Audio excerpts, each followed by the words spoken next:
All right, welcome everyone. This is the Mind Bobby Connection, the podcast stop for psychology, puns, mindfulness, philosophy, and everything in between. I'm your host, Bobby, and together let's get into our bodies and out of our minds.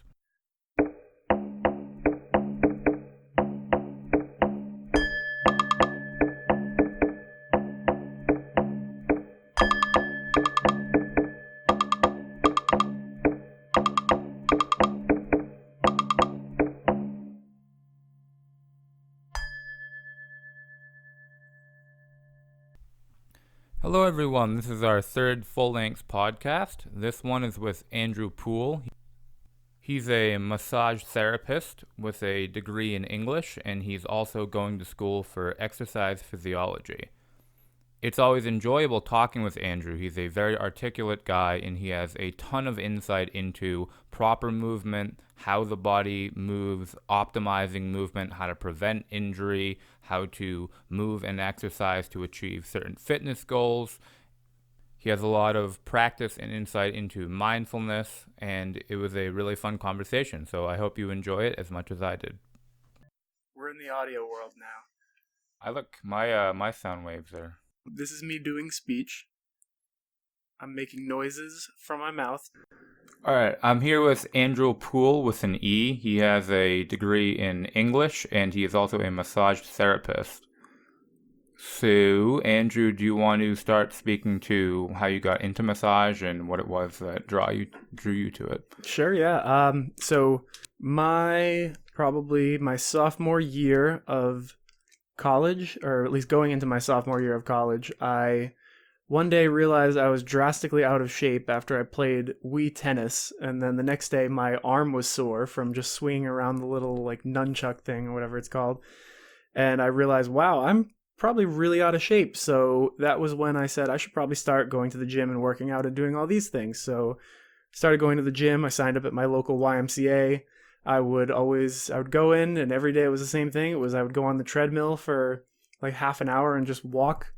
And then, well, not even walk. I would run, at least my definition of a run. But in those 30 minutes, I would only do 2 miles. So that's like 15 minutes a mile. That's not exactly a run, but that was my thing. And then I would go into the room where they had all the machines, and I'd make my circle around the machines. And after doing that for like 4 months or so, I did that. And then when I came back to school, I thought I was in shape. I thought I was the shit. I was like, yeah, I lost like 15 pounds.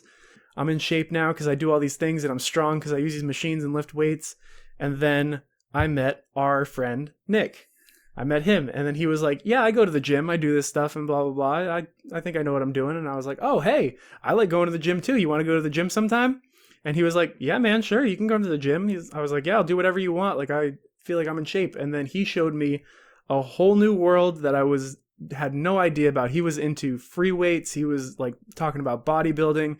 He started doing deadlifts, squats, everything like that. And I had never done any of this stuff with free weights. I had only ever done it with like machines and all that. So he introduced me to that. And then because, his mindset is one of like, if we're going to do something, we're going to do it right. We're going to do it the way that it should be done. He showed me the whole aspect of how nutrition plays in recovery. And so I got into that a lot, and it became my fitness journey went from I want to be in shape, I want to be stronger, get bigger muscles, be able to run further, to more of, how can I enhance this process and move it along quicker?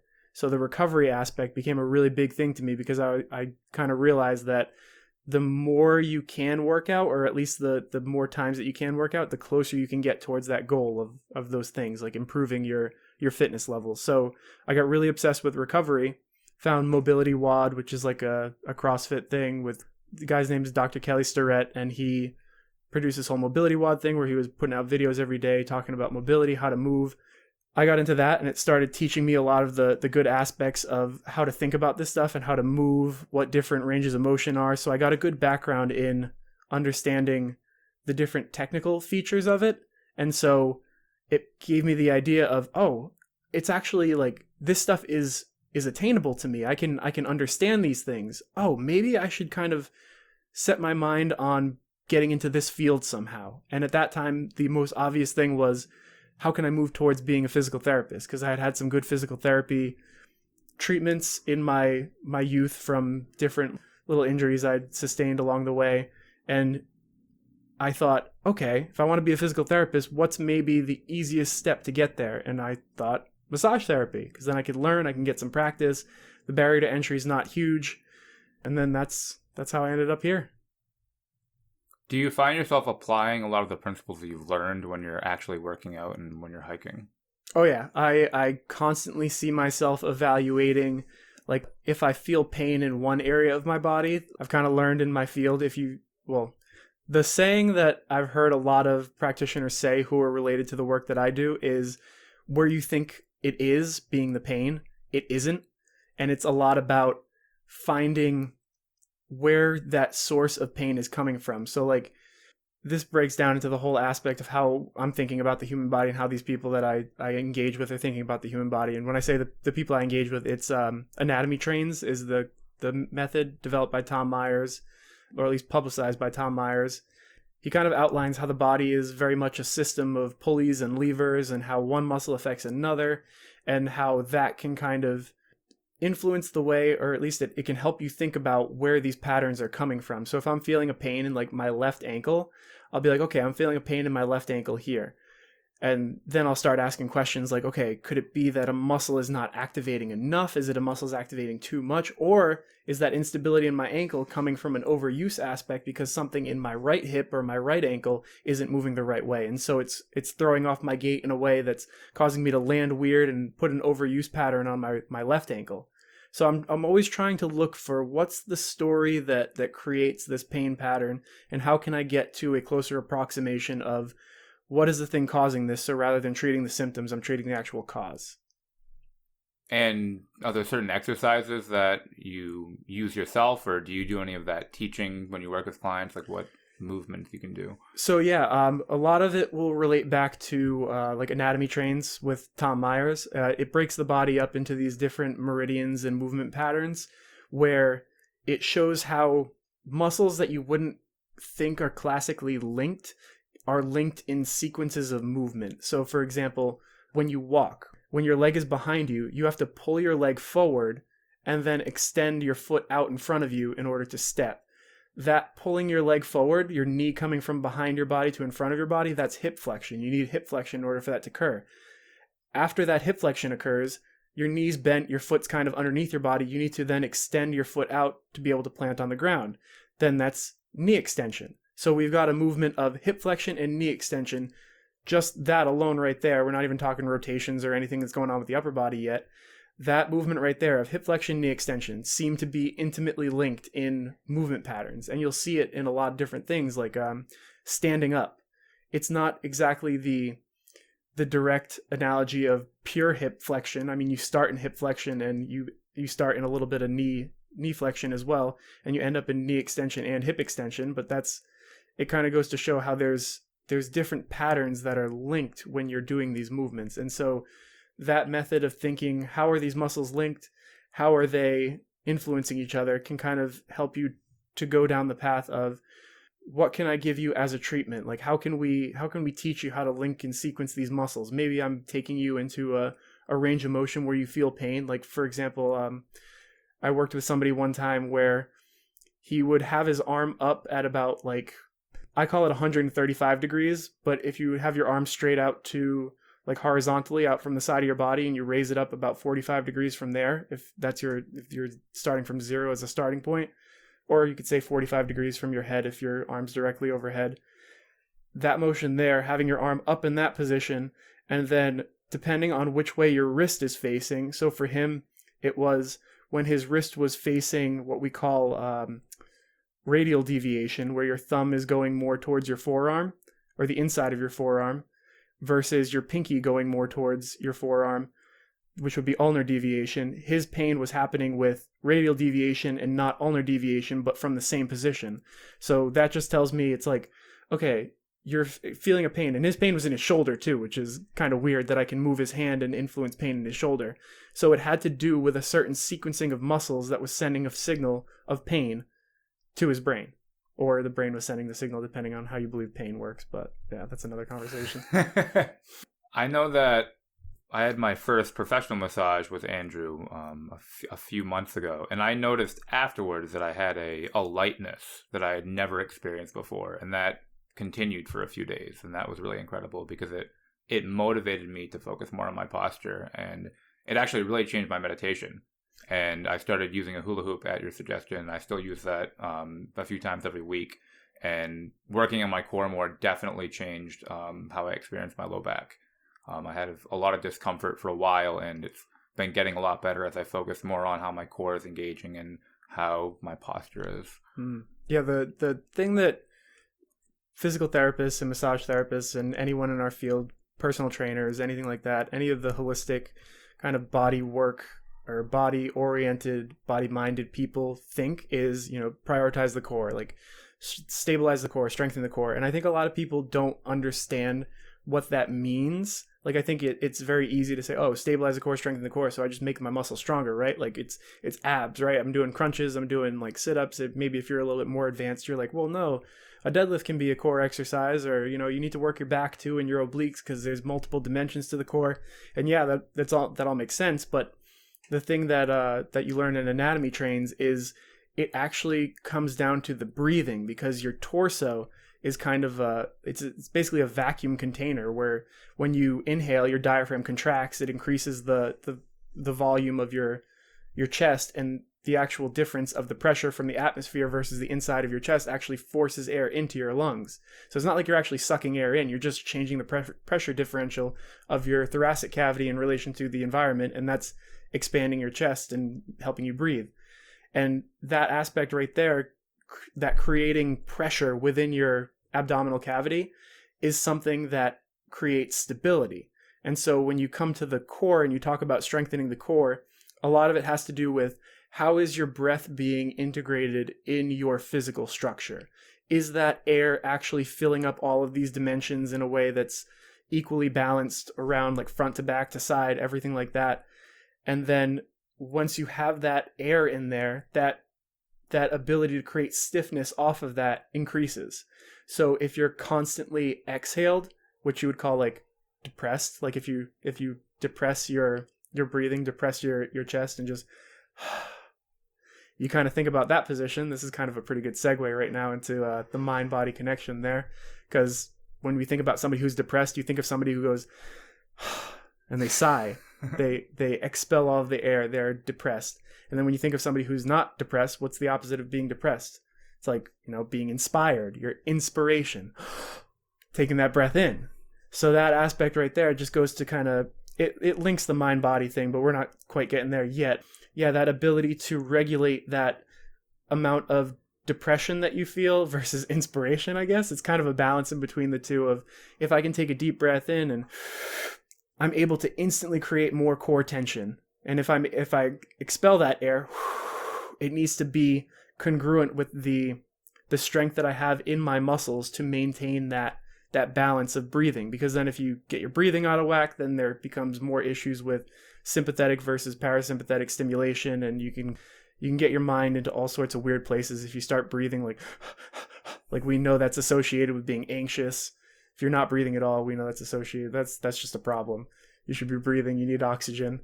But yeah, it's kind of that idea of the core is going to set the stability for everything else. And so if you're able to first start with that breath and create good tension off of that breath, then you're able to sequence muscles and start putting them in context of what is your neutral. Because yeah, to me, that's where the mind meets the body aspect of mind-body connection, is through the breath. Yeah, there's a lot in there. I really like the analogy of the sigh versus the inspiration. Yeah. That was really powerful. I want to get into how breathing influences being depressed versus being open. Definitely in a little bit. But something that popped up, the first thing that popped up for me when you're talking about that was how your breathing is being incorporated into working out. Because yoga, for example, is very much focused on the breath, and people, that's kind of integral Right. to yoga. But I don't think that breathing and working out, I don't have a lot of training in how to work out properly, but I don't hear people talking about the breath as much.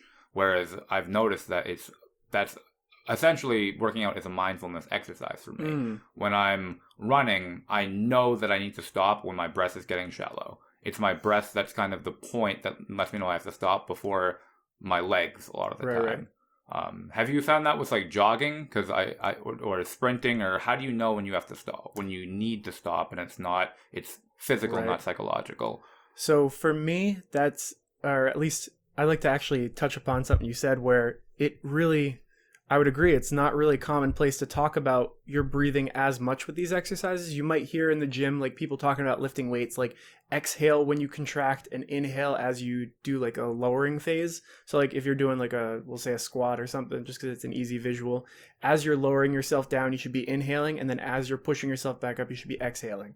There's kind of a general understanding around that, but it isn't really the main focus of people going to the gym and working out. Like if you think about how in yoga they prioritize the breath, it's kind of like a fundamental aspect of it. Like, hey, when you're in these poses, breathe.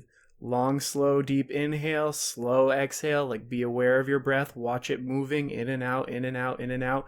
But in working out, I'd say the equivalent to that is like probably like full range of motion. Make sure you lift it all the way up, feel that contraction at the top, and then slowly lower it down. It's kind of more about the movement than it is about breath. But with yoga, the movement is in the breath. That's part of the movement or the practice as well, is your movement of breath, not just the movement of body. That's a pretty interesting distinction there. But yeah, I think at the highest levels of performance, I do see a lot of people talking about breath and talking about controlling your breath. There are a lot of athletes who talk about getting themselves on like a breath count cycle, because if you have a slower exhale than your inhale, so if you inhale, let's say 2 seconds versus exhale 4 seconds, that's supposed to be good for parasympathetic nervous system activation, so slowing or helping you relax back down. And the idea is the more relaxed you can be in those states of quick, fast, basically hyperventilating breathing, the better your performance will be, because you're not making yourself anxious from activating your sympathetic nervous system and just letting it run out of control and just, okay, I'm just going to be this crazy version of myself and I'm just going to go and I'm going to be crazy. And you're not thinking at all, versus if you slow it down, you're like, and then when you do that, you might find that the next breath might be a little bit hard, but then after that, you kind of like, you're able to settle in a little bit more and you're able to keep moving. And for me, like, this is one of the problems that I've actually had in my training is I've focused so much on that breath aspect. I find myself being able to continue despite my body saying like, hey, you should probably stop. You should probably stop. Your knees are like, you can feel your knees starting to like grate against each other because you've been hiking this mountain for 2 hours because you're running up Mount Washington or something. Your body is hurting. Your muscles are starting to fail you. You're starting to cramp. But as you can activate that parasympathetic nervous system, you can almost just kind of like relax it away. And it sounds a little woo-woo almost, because obviously there is going to be a limit where like if you don't have enough calcium or potassium or anything like that, you're obviously going to encounter like a shortage of fuel and you might start cramping and all this stuff. But in those states of extreme exertion, I find that slowing your breath down does have an effect on your mental perception of the task at hand. And so it makes it a little easier to perform at those extremes if you're concentrating on your breathing and slowing it down and kind of manipulating it in that way.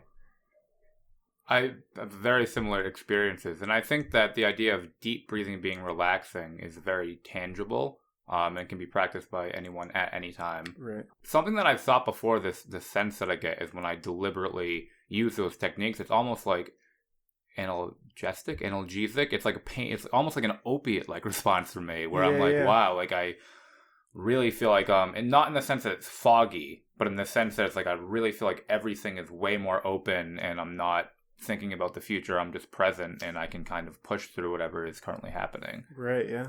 How much do you know about Wim Hof and his technique? Because that slow breathing I think is very accessible and I've been doing for a while, but I've fairly recently really started to practice Wim Hof regularly. Yep. And some of the states that I enter are just really mind-blowing to me. Oh, yeah. And I always trying to learn more about that, because sometimes it's very, very trippy sometimes, and it's just like I can't imagine, like I feel so powerful right now and I want to access this more. I would agree. It's a very euphoric state to be able to feel that kind of like control over your body, or at least the way that I'm making it in context too is like when you're in like a cold shower or like an ice bath or something. I'd say, I mean, I'd like to say I'm very familiar with the Wim Hof method. Obviously, that's a subjective interpretation because it's my own interpretation of my own actions. But like, we're at my apartment right now, and I don't know if you can see those those clear plastic trays that are up there that are on top of the fridge. Those are for ice cubes because last summer pretty much every week I was making ice cubes like 3 times a day to have an ice bath at the end of the week, and I would regularly take ice baths after we did hikes and things like that. And so basically I was practicing it on a weekly basis and doing cold showers on the days that I wasn't doing the ice bath. So I was basically doing cold exposure 7 days a week, using the Wim Hof method, the fast inhale, like and then just let it go. And that aspect. And it does take you to these very interesting places where you're able to conquer the cold, and it really taps you in. At least the theory behind it of how he introduces it and people talk about it is you're tapping into your kind of like your brain stem, like the autonomic processes of your body, and you're able to override them consciously because your body's saying, get out, get out, get out, get out. This is terrible. You're going to die if you stay in here. And you're going, no, I'm okay. Everything's going to be all right. And then it just helps you. It's just another tool to kind of cultivate that and teach you, like, in stressful scenarios, where situations where you're stressed, where you're anxious, you might be sweating a lot, or you're out of breath. You can use your conscious mind to overcome a lot of that stuff and push even further. So I'm very familiar with Wim Hof. I've tried the techniques. I think they work great. I think they give you a great sense of like well-being throughout the week. At least when I do it on a regular basis, it makes little things that may have been annoying to me just like, oh, whatever. I feel like it's one of those things where even though I haven't done it in a good amount of time, I haven't regularly exposed myself. Maybe the last time I took an ice bath was probably almost a year ago now, but I still feel benefits of, on a daily basis, when things are stressing me out, I'm able to just take a breath and then I'm right back into it. It doesn't bother me as much anymore. So I think there's something to say for the effectiveness in the moment when you're doing Wim Hof, and then how that effect reverberates out into your life and you're able to actually integrate it with your own life. I think one thing that Wim Hof is introducing too that's very important with kind of how mindfulness is getting bigger is that the association with a lot of that, when you say your conscious mind can there's an association with that being very like mystical and spiritual and not quote unquote scientific. And Right. What's great is there's so much more research coming out on how that's actually changing your physiology. And he's done research where he's gone into fMRIs and he's actually activating his basal ganglia and parts of his hindbrain that other people can't. So it's becoming a reality, and a lot of other people are showing how much more capable we are of controlling our psychology and our bodies than we think we are. Or than we have, some of us have thought. Some cultures have thought. Yeah, and less so. There's certainly a line that should be drawn between we can change our emotional state with our breath and conquer amazing physical feats to, hey, we can levitate and read each other's minds. There's a line to be drawn. I mean, more research to be done on what people can do, but it's important not to jump to certain conclusions. Yeah. That's why I always try to give like those little disclaimers, like, okay, maybe this isn't the most scientific thing, but like if you kind of look at it, you can kind of see general patterns that if the average individual were to practice this, or at least try to give examples of scenarios where an average person might have already experienced that. Like, you know, if you're in traffic or something and you're stressed, everyone always says like, you know, just take a deep breath. And then it's like, okay, well, why is that the mantra in our society? Like, take a deep breath. Everyone always says that when you're stressed out, take a deep breath. It's like, well, because it works. Because the breath is attached to the parasympathetic nervous system. When you're breathing fast, you're more anxious, more sympathetic response. When you're breathing slower, more parasympathetic response. So it's very much a fundamental extrapolation. And even taking out a lot of the evidence that we have, the idea of meditating and exposing yourself to the cold, which I think it's getting, I think cold exposure is still very like kind of out there to mainstream, but I think it's still kind of out there to a lot of like the science as well. I just saw it had kind of been thrown around for a while that cold exposure wasn't the best thing for like muscle growth and like hypertrophy and like recovering from workouts. or at least weight training workouts. I got to be real specific with this. Weight training workouts. It wasn't the best thing for that, and it had been thrown around a little bit. People had mentioned it, but today I saw like for definitive evidence right out the gate. Like, okay, cold exposure therapy is not the best thing if you're trying to increase muscle growth. So maybe you want to avoid that, but heat has actually been shown to be better. So like in terms of weight training, it seems to not be the best thing.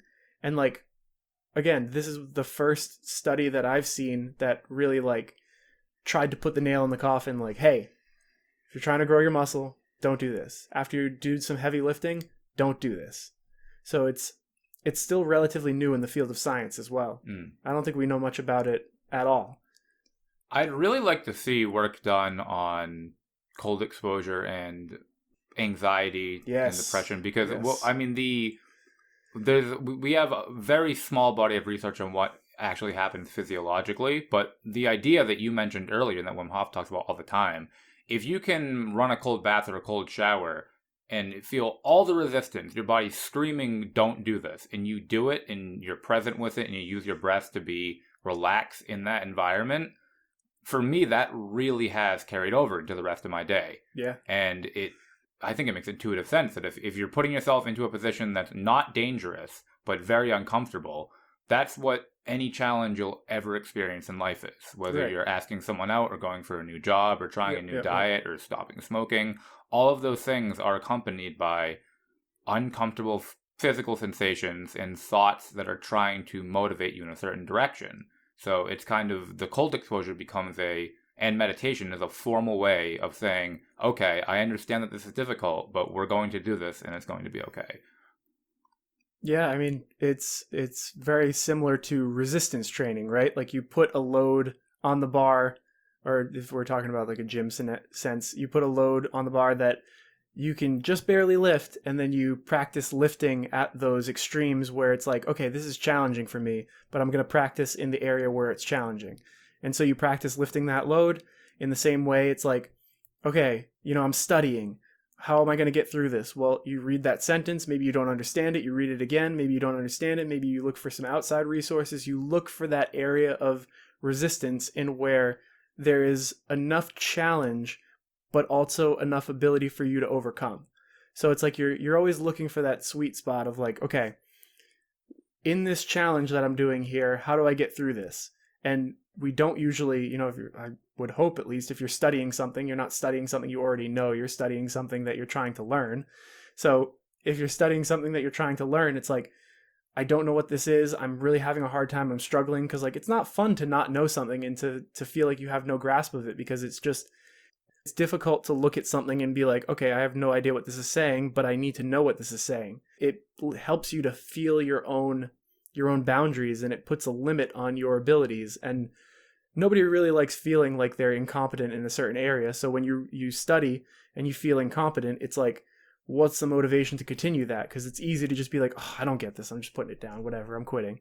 But that conscious ability to go, no, but I need to understand this, I want to understand this, and that overriding is like overriding that same resistance that we're talking about. If it's a physical sense, mental sense, even like the thing I've been getting into a lot recently is like disagreements between people and people's ability to, well, I don't believe what you're saying, and here's how I'm going to outline my ideas and my thoughts, and kind of on those fringes of thinking, like when you're at the limits of your understanding and someone else is at the limits of their understanding, and you're both trying to formulate your arguments because you think, maybe fundamentally, you think everything that person says is wrong, and you're trying to show them that reason why, and you're trying to struggle with, okay, this person is attacking my values right now, how much of my own like cognitive dissonance is going to get in the way, and like, how am I going to try to push back on them without just saying like, no, you're an idiot and you're wrong, like, because that doesn't work. So you have to use your conscious mind to kind of go, okay, like I'm looking at their argument from here or there, and I'm going to try to formulate it in this way.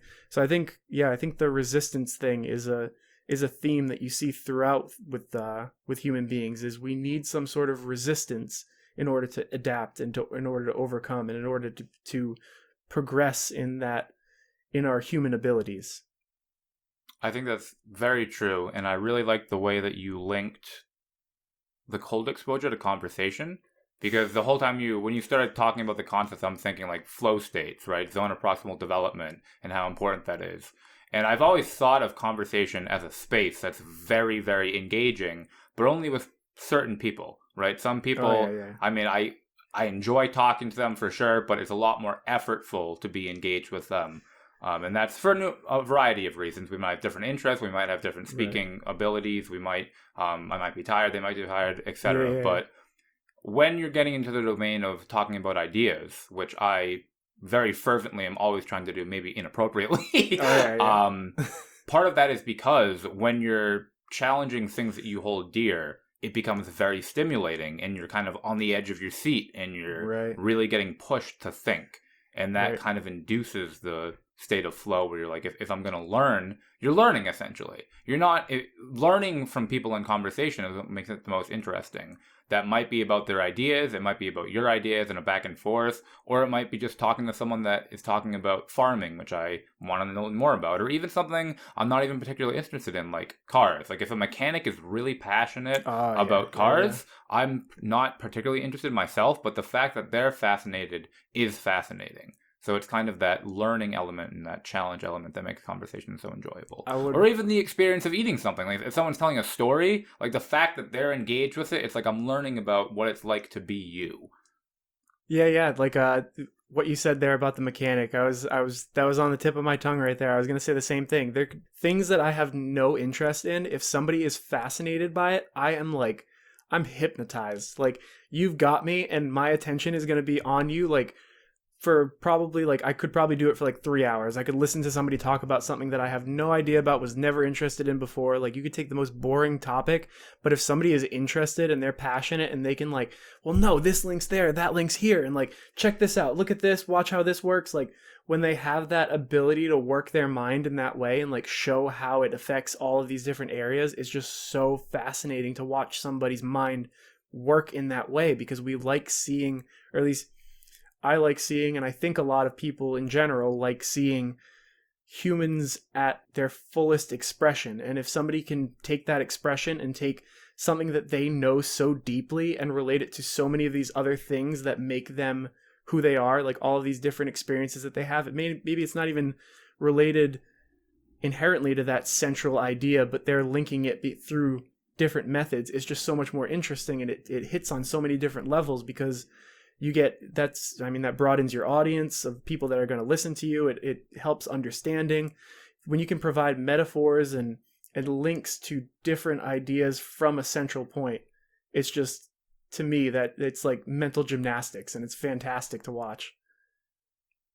Yeah, that reminds me a lot of something I heard about creativity where when someone else has an idea, you think, how do they ever think of that? That's so far out of the line of what I think. Whereas for them and for us, we have a certain style of thinking that goes point by point slowly to this realization. Mm, Like very people don't often have like I'm sitting here in my living room and oh my god, I'm gonna invent the light bulb or here's this theory. It's right, like for each individual we have our own process of learning, right. but everyone's different.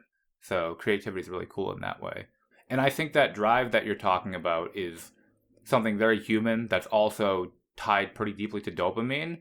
And this might be a Mm. whole nother conversation, but I think that that's actually being hijacked to an extent in some Oh negative yeah, ways in yeah. terms of our lives getting much more luxurious and our smartphones are so like, and news too is getting more kind of clickbaity. Oh yeah, And yeah. it takes that sense of, it makes you feel like you're accomplishing something, but it doesn't have the really deep sense of I'm learning something and I'm more fulfilled. So it's like the Yeah. illusion that you're making progress. And I would think that that's largely part of the reason for like rising depression and anxiety rates, and especially younger people, is Yeah. because there's that illusion that you're busy and you're on your phone or you're playing a game or you're reading an article and learning, but you're not unless you're really paying attention and trying to get past that quick like fix. Right. Yeah, I think like you said, the clickbaity thing, like journalism is becoming very sensationalized. Like they're taking like maybe a small quote out of context and then they're framing it as, this person said this crazy thing, and like they're using, instead of like, this person said this crazy thing, it's like this person said this crazy thing which sounds like this thing, but then you take out which sounds like this thing, and you just say this person is this thing. And it's like they're making this connection, but they're skipping a step along the way and telling you how they got there. And then so it becomes very much an attack on that person. And you're like, oh, wow, what did this asshole say? Or something like that. And so it's like you get crazy about, well, how could they say something like that? And then you read the article and maybe it's like, oh, well, how did that title actually I mean, it's true that the title's true, but like, that's not what was said. And so it is very much hijacking that. And like to what you were saying, maybe it shows in my analysis of that article right there, but I try to take a lot of care and effort in really reading what things say. Like if I read a title and I'm like, that doesn't sound right, or like that sounds a little ridiculous, I go in and I read it and I see how they're framing it. And like being that my background was in English, I'm always looking at how somebody's making their argument. Are they trying to appeal to authority? Are they trying to appeal to your emotions? Are they trying to use logic? Or are they using like the Socratic method where they're just questioning? They're continuing to question and like, okay, well, if you say that, then what about in this scenario? Would you think in this scenario? And like looking at how people are framing, not necessarily framing, because framing's a whole, like how you present your argument, but how they're approaching the argument, and the tools that they're using to get their ideas across can tell you a lot about the motivations of the author who wrote it. And so I'm always looking at that in articles and in the news and things like that. But even still, like with all of these tools and even with that knowing, I feel like we're all very much still susceptible to that dopamine thing. Like even if you're trying to do this, then it can become, oh, well, let me flex my rhetorical tools on this argument now. And then it becomes a dopamine fix of like, oh, okay, I'm going to go through and I'm going to find all these things. And then I'm going to look in this article and I'm going to say, okay, this person's using this and that and that. And it's like, but you're missing the point of the article now, because now you're just arguing about how the author was presenting an argument, and you're not actually reading the article. And so like we can kind of trick ourselves into this thing of, I think I'm doing something beneficial for myself and other people. But in actuality, it's just kind of like, well, and I'm really just discrediting this person's argument, and I'm not really like advancing another conversation or anything like that. It's just I'm creating another segue, and which maybe it's not a bad thing, but can be very much a cycle and a pattern we get into, and maybe that's where all dopamine addiction comes from, is just the habitual practice of whatever action it may be. Yeah, the repetition is huge for sure. It makes it a lot easier to fall into those cycles and less effortful. And I think that's part of the reason why being aware of your breath and being mindful is so important, especially in the context of the internet. Yeah, I mean, something I actually took upon myself to try to do is I've been calling it my religion. I'm like, I've been putting my phone down, or trying to put my phone down on Fridays at around like 5 p.m. I'll be like, all right, no more social media this weekend. And then I won't go back on again until Monday at 8 a.m. That was something I was doing when I was in school. Now I'm not really sticking to it that much, because it's kind of like, whatever. Like I not that I don't need to study, but I'm just being more relaxed with my habits because I just got out of school. It was pretty stressful. Like semester's over, just trying to relax for a little while. Probably going to jump back on the bandwagon eventually, but for now, taking it relaxed. But yeah, this idea of I'm going to systematically separate myself from my social media for a defined amount of time, and like no exceptions. That's what I'm doing. I'm separating myself, and I'm going to just see how life is like without it. And it's really interesting, because then you start to realize like, oh, there are all these things going around me all the time. And I'm usually more focused on like that story that I read in the morning, and I'm still thinking about it, like, oh wow, this person said that thing, and like, okay, well, what'd that mean? And it's like that can run my mind, and it can kind of hijack my thought processes. Whereas when I put the phone down and I'm not on social media, it's like I don't even have the option to go on social media. I'm already thinking like, okay, well, what am I going to do right now? Well, I'm not going to go on social media, so it's already knocked out of my options. And so I say, okay, well, maybe I'm going to like watch this movie or something, or maybe I'm going to go outside and do this thing, or maybe I'm going to try to go do a workout, or maybe I'm going to go write something. And it becomes, it just kind of opens your world up to new possibilities when you shut yourself off from a certain option. And so I think it can be really beneficial for people. It doesn't have to just be social media. It could be like, throughout the week from Monday to Friday, I'm not going to eat this specific thing. And so it just forces you, it puts you in scenarios where you have to think differently. It's a good practice, at least to try like once. Yeah, having those rules and goals are unbelievably important because otherwise, if you don't decide I want to be doing this, then you're just going to be doing things that you didn't really decide to do. So those are very important.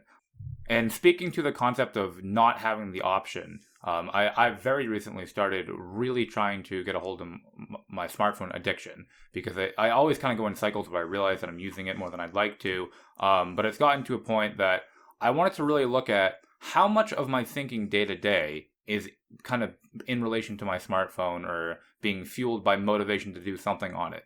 And yesterday I checked my phone in the morning and I left it at home, went to work, saw my mom on Mother's Day, and it was something like 11 hours without it. Right now my phone's off. I shut it off when I first got here.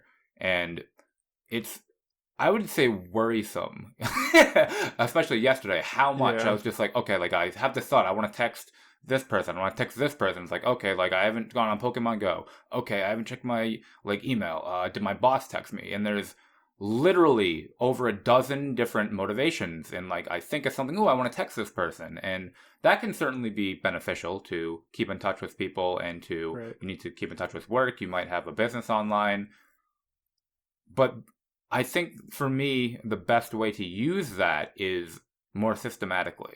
Like, I'll use my phone during these times when I actually need it to do something that's more in line with a goal. And that can be maybe throughout the day, I think of someone and I text them something nice. So there's kind of gray areas.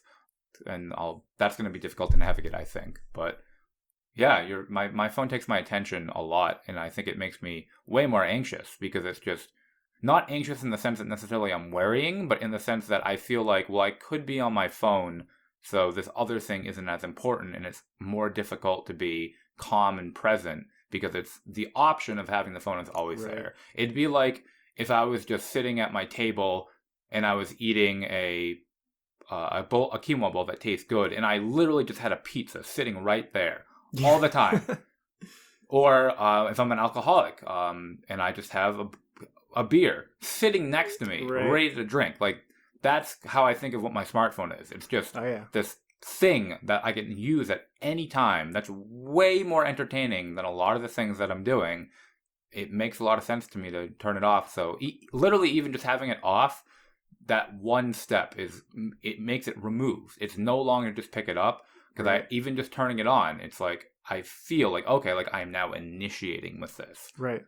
It's super powerful just to turn a phone off or put it somewhere where you can't have access to it. Because like you said, it's all of those different motivations, all of those things that have stimulated you in the past are now coming into your mind right now, and you're like, oh well, like maybe I should check Instagram. Like maybe somebody sent me a message, or maybe there's some new pictures up there, or like maybe there's something I can look up online or whatever. It removes all those options, like you said. Those motivations just disappear, and it's really powerful to just try, at least for like a little period of time, to just do that little experiment and watch how you're like, holy crap, like this thing really affects my life and it really changes who I am and helps shape who I am on a daily basis.